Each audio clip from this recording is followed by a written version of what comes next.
There'll be some terror in the aisles in today's episode, because it's set in a movie theater. Welcome to Sick Flicks, where I take a deep dive into the cinematic sewer to help you embrace your inner gore geek. I'm Mike Bracken, aka The Horror Geek, and today we're tackling Mark Harrier's cult classic slasher flick, Popcorn. Released in 1991, Popcorn had a long, strange road from script to screen. Originally intended as a project for Black Christmas director Bob Clark, Clark was steadfast in his refusal to do another horror flick and recommended screenwriter Alan Ormsby, who he'd worked with on Death Dream. Ormsby got the gig, but was fired a few weeks into production. He never really learned why, but speculation was that he was more focused on the films within the film than Popcorn. Ormsby retained credit for his work on the films within the film, but Mark Harrier got the main directorial credit. And in an interesting twist, Clark actually did do some uncredited second unit direction on the film. But that wasn't the only personnel change. Amy O'Neill was originally cast as the lead, but was replaced by Jill Sholin. I'm not entirely sure why that change was made. The kicker is all of this was mostly for nothing, as Popcorn was a box office bomb, bringing in a paltry $4.2 million in ticket sales. It has since found an appreciative audience on home video and become something of a cult film, which makes sense since it was slightly ahead of the whole postmodernist horror thing Scream would kick off a few years later. Looking back at Popcorn today, it just feels like a film that was probably a little bit ahead of its time. But enough about that. Can Popcorn slaughter enough movie maniacs to earn a coveted 5 barf bag rating? Let's get to the gore and find out. Oh, and before we get started, today's video is sponsored by patrons Russell Tranter, the Yesteryear Podcast, and Yanati. I hope I said that right. If you'd like to help sponsor some videos and free me from the shackles of YouTube's tyranny, you'll find a link to my Patreon in the pinned comment and description below. And now, let's get bloody. We fade in on this weird shot. I'd say someone here was being two-faced, but there are at least 6 faces here. And title card. Better than most of the title cards we get on this show, I guess. From weird opening shot, to weird title card, to weird dream sequence. I feel like we've definitely established a tone here in the first minute of this movie. And I'm gonna be honest, I'm not sure if this is a movie or an acid flashback right now. But it turns out she's just late for football practice.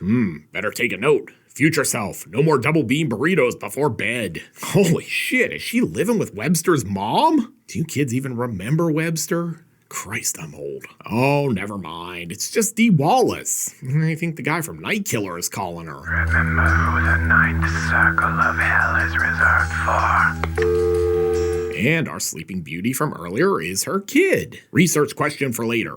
When it comes to stewed prunes, is 3 enough and are 4 too many? Well, since nothing exciting is happening there, let's take this show on the road and see if we can find a better plot. Oh, good. This was just so she could talk into her tape recorder in a new location. Bigger question. Why does Alan Stanwyck want me to kill him? Great, she was so busy talking, she walked right into this sexual harassment. Come on, let's go back to my place. I'm dying without you. Mark, this is the age of safe sex, and sex with you on any level is not safe. Looks like his new dorm is located in Friend Zone Hall. We then jump to some new characters. This dude's rolling like he's in a Limp Bizkit video. God, look at all those trumpets on that back shelf. I feel like it's safe to say this movie definitely blows. Oh hey, it's Tom Villard. Villard seemed poised to have a promising career as a character actor, but sadly passed away from AIDS-related pneumonia in 1994. Then Tony Roberts here asks the question everyone who watches me wonders at some point. Is there an inherited gene for obnoxiousness? Turns out all these dweebs are film study students. I feel like the Scream 2 team might have seen this movie. There's more social relevance and character development in Police Academy 5 than in all of Ingmar Bergman's cinematic smorgasbord. Okay, I actually studied film in college, and let me tell you, back in 1992, no one was talking about Police Academy in class. I often wish we would have. Oh shit, it's Kelly Jo Minter. You probably remember her from summer school. Here it looks like she's getting ready to join X-Clan. Anyway, the gist of all this jibber jabber is the film department wants to host a horror movie marathon. Again, this never happened at any film school I went to, but let's just roll with it. Oh, and they're definitely paying homage to the late great William Castle, who was the king of schlocky event pictures where things happened in the theater. Stuff like The Tingler, or giving people goggles for 13 ghosts so they could see the spirits. Guy was a consummate showman. Ooh, look at Maggie. She's smart now because she's wearing glasses. God bless the 90s. Looks like she's storyboarding a Jim Van Bebber flick. Theater establishing shot. Fun fact, this movie was shot in Jamaica. This was actually the Ward Theater in Kingston. And here's some exposition. Kinda sad we're gonna be at Swan Song. They're tearing this place down in 3 weeks. Oh, so say what you will, but this scene feels pretty staged to me. Oh shit, here's Ray Walston. Clearly dealing with kids at Ridgemont High convinced him he should retire. What a cast. It's amazing this movie bombed on release. And if you're wondering who Walston is exactly, so is the cast. Dr. M's movie memorabilia shop. He's got everything we need for the festival. Yep, he's got it all. Literal junk in the trunk. Walston is basically our William Castle character. It's some pretty great casting, and he seems like he's having a real blast with it. The ballyhoo, the giveaways, the bullshit. Great, a montage. Saturday night at 8 o'clock, I know where I'm gonna go. And Sarah, what do you think of this song? It stinks. How come horror movies never get terrible, yet still rocking montage songs like action movies? Wow, you could say this place is trashed, but that would be a bit of a sweeping generalization. Oh, sweet, they got a beta version of the Stream Deck. Title mention, sort of. Drink anyway. Nice, it's like someone made a clock version of my podium. You know, it just occurred to me. We're 10 minutes into this thing and we never got any credits. Wait, did they make the actors do their own makeup effects? This movie really was low budget. Also, I'm about montaged out at this point. Hey, stop bugging me. Wow, this looks like the best shotgun ever. They probably just borrowed that thing from a Cypress Hill tour. I guess all this cleaning finally pays off though, because they find this old stash of snuff films. What do we have here? Warning, do not open. It's probably a nitrate print. Old movies were filmed on stock that was highly flammable. Gee, I wonder if that's going to be important later. Place your bets now, and remember, wager responsibly. Lost Event Horizon footage? What the hell? Now we're gonna get meta and watch a movie in a movie. Jesus, judging by this eye close-up, this might be a Lost Fulci flick. Look at Tony Roberts. I made this same face at every Tyler Perry screening I ever went to. Then this happens. Seems ominous. And now it's like we're gonna pick this dude's brain. Literally. I was gonna make a joke about Maggie's bangs, but I couldn't come up with anything hilarious. Jesus, this movie is just full of Fulci zooms. Oh wait, is this one of those Christopher Lee Hammer movies? Anyway, this is also intense. Maggie passes out. Just like she's at a screening at Cannes. And let's stop for some more exposition about the fake movie. It's called Possessor. It was made by a guy named Lanyard Gates. Lanyard Gates? Sounds like a Joe D'Amato or Jess Franco pseudonym to me. You knew him? Oh, I bought into his rap for a while until I actually saw one of his films. Oh yeah, I feel the exact same way about Wes Anderson's films. When he showed the film, he played the last scene live on stage. He murdered his family in front of the audience. I've heard of Bleeding for Your Art, but this seems ridiculous. Honestly, this sounds sort of like the backstory of Antrim. And after more jibber-jabber, they vote not to show Possessor at the film fest. Sounds like a mistake to me. I paid good money to see a movie with that kind of history. House establishing shot. Maggie can't wait to run home and tell Mom about the sweet snuff film they found down at the theater. But Dee Wallace seems troubled by all of this. I want you to quit this festival. I'm going to get some tickets for us down at the agency, and we'll go away together, just the two of us. Just the two of us. Great, now I'm gonna have Bill Withers stuck in my head all day. Honestly, there are worse fates. I know it sounds completely off the wall, but there's something happening here. It's almost like it's psychic or something. Lance Henriksen, care to share your thoughts on this? That's the stupidest fucking thing I've ever heard. Mother-daughter time is interrupted by a phone call. In a huge plot twist, it's not someone calling her about her car's extended warranty or a bill collector. It's another creepy caller instead. Who is this? Theater establishing shot. Man, I've seen some bad movies in my day, but never so bad that I felt the need to grab a gun and blast the projectionist. Why? Wow, she's about to get killed by Scrabble. Now it looks like she's about to get a private screening. And just in time for the previews. Boo! Start the movie! Piers Lanyard is sitting at the head of the table. Hey, wait a minute, is that McKelly Suave? Is this another one of those unofficial Demon sequels? And jump scare.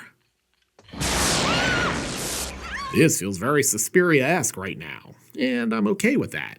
Time for another house establishing shot. Inside, Maggie finds a note. XXX? Is Mom making blue movies on the side? I mean, that note seems pretty G-rated to me. The MPAA is crazy giving it a XXX. Theater establishing shot. There are basically like 2 locations in this movie, but the director wants you to know which one you're in at every moment. Oh god, rap interlude. Scary, scary movies on the silver screen. Yeah, I really think the Gravediggers did the whole horror hip-hop thing better.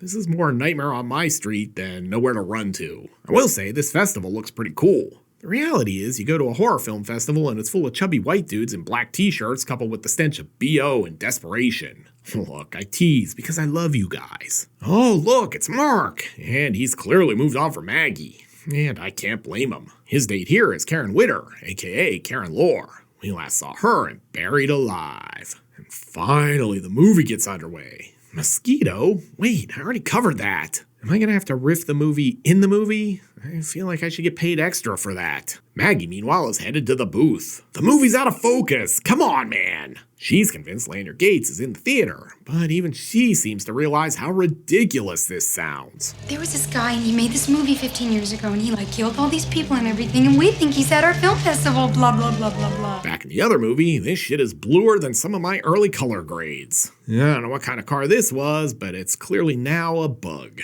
Look out, the cameraman is sneaking up on Maggie. Oh, wait, it's just Mark. Oh, hi, Mark.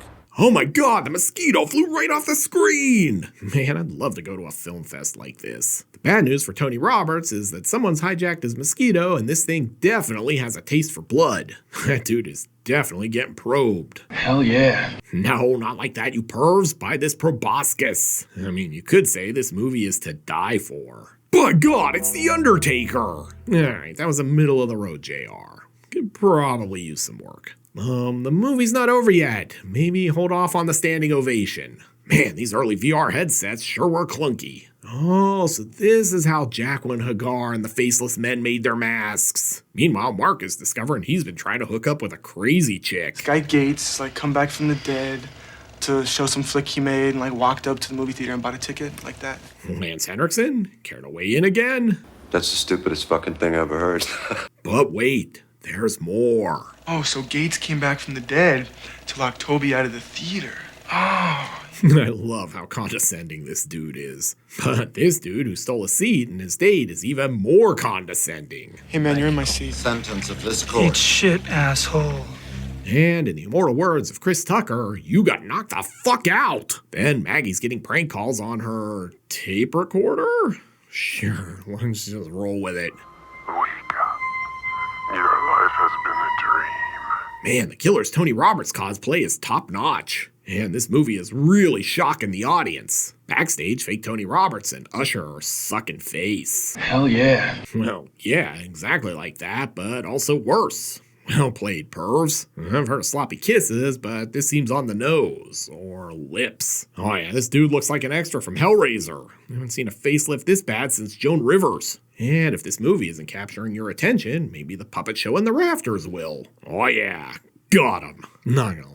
I feel like Kristen Ritter stole her entire look from Maggie, and I'm only half joking. Don't get too comfortable though, because it's time for another kill. This dude's all tied up. Oh yeah, this scene is electric. This, of course, causes the power to go out. So we're getting another musical number. With sadness, you're going away.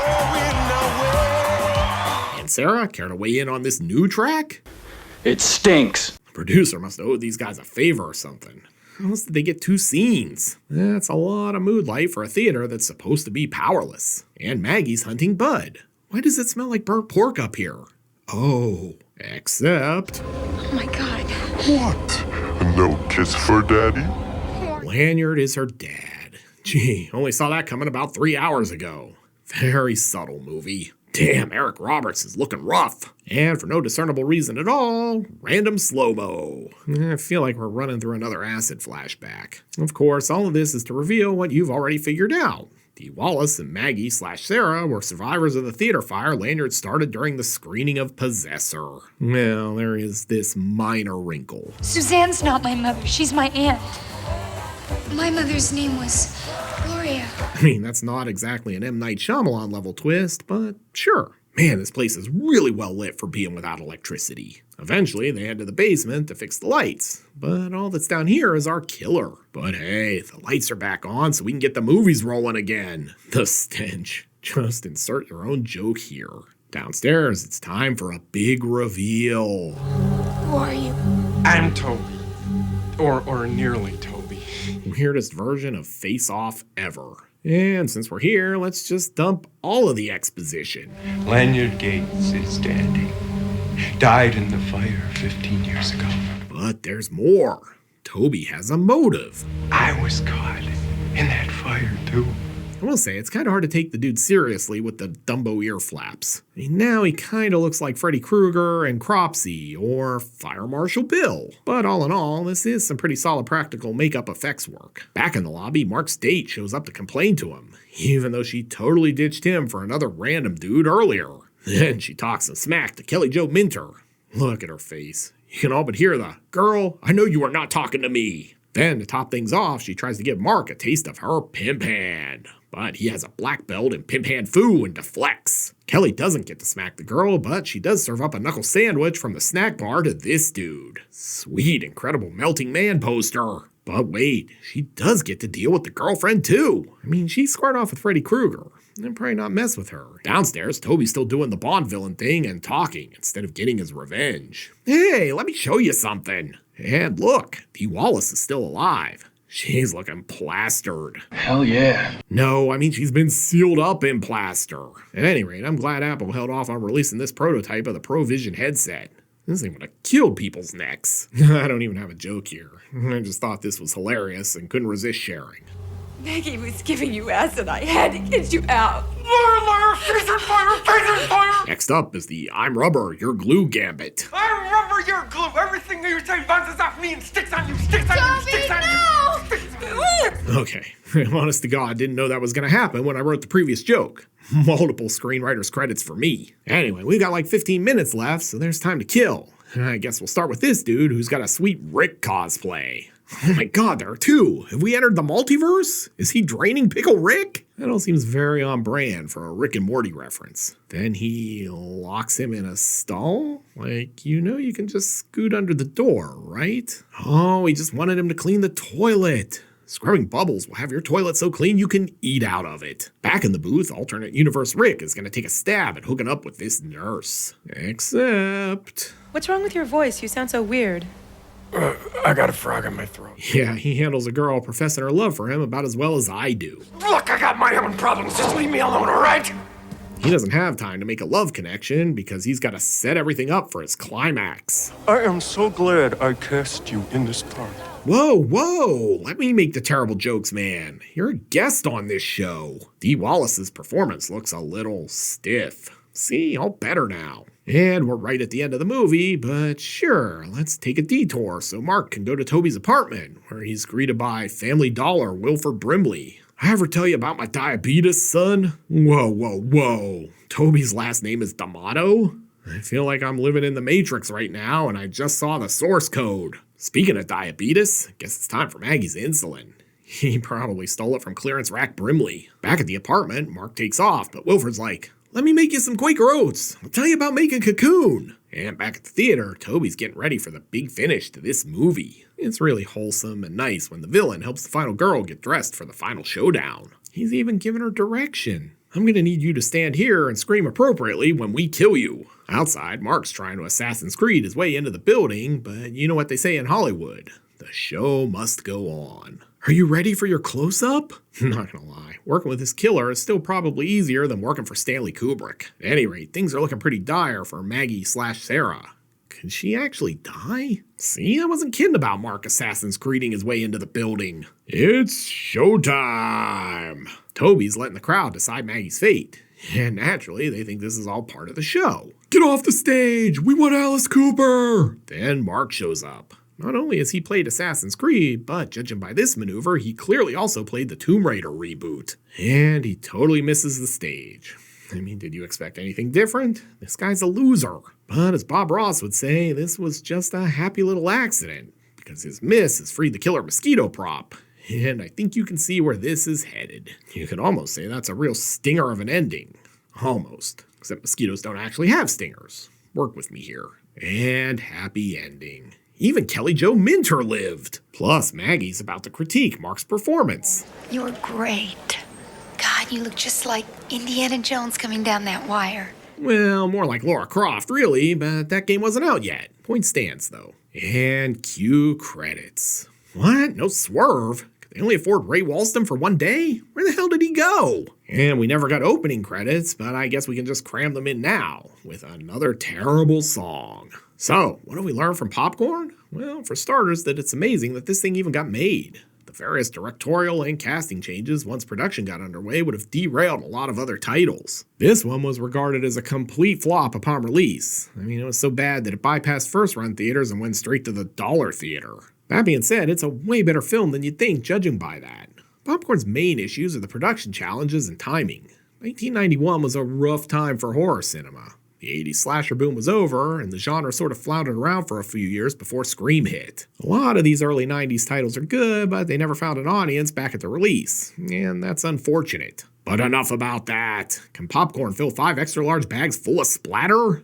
Let's go to the gore card. In terms of gross anatomy, Popcorn is pretty light.